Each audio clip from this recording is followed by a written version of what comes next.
First of all, I want to look at just the actual method that we use in meditation to train in tranquil abiding. So we can think that in this particular program we're training to develop specifically the concentration. We choose an object of meditation that we meditate on every day, and then that we meditate on in our retreat. I'll talk more again about the practicalities of lengths of time and so on in the next session. But in the actual meditation part, what we're trying to do is follow, one way to think of it is following a process of seeking, finding, holding and remaining.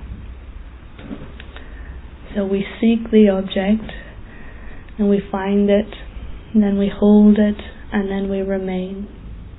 Seeking, finding, holding, remaining.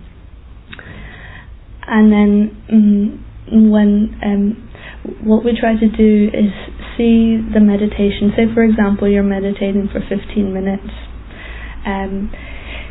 Each time you seek, you find, you hold and you remain.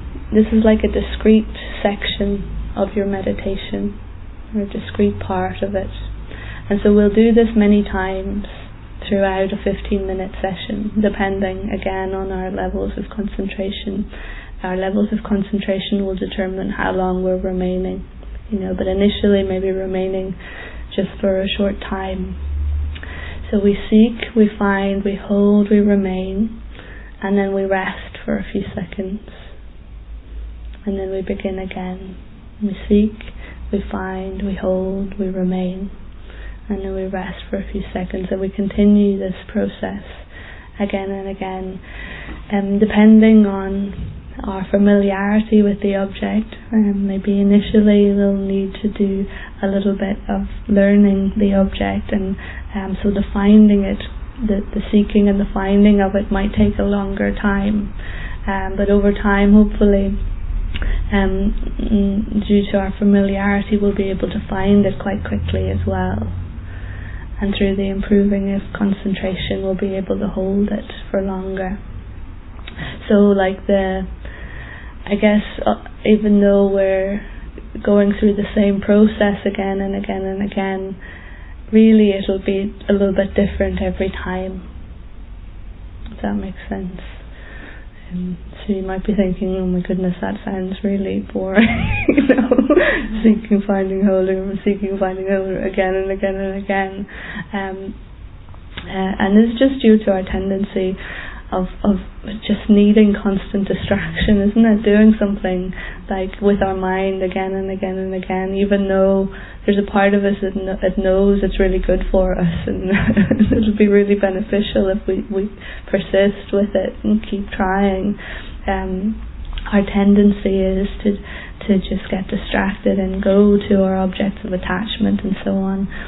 Again, in our next session I'm going to look in detail at during that meditation process, all the different things that can go wrong for us, and how to correct the mistakes. So we never know how to do something without having practiced it and without learning it. So there'll be detail in the next session about just knowing how to really knowing how to meditate. This is the basics of it: the seeking, the finding and the holding, and the remaining, the resting.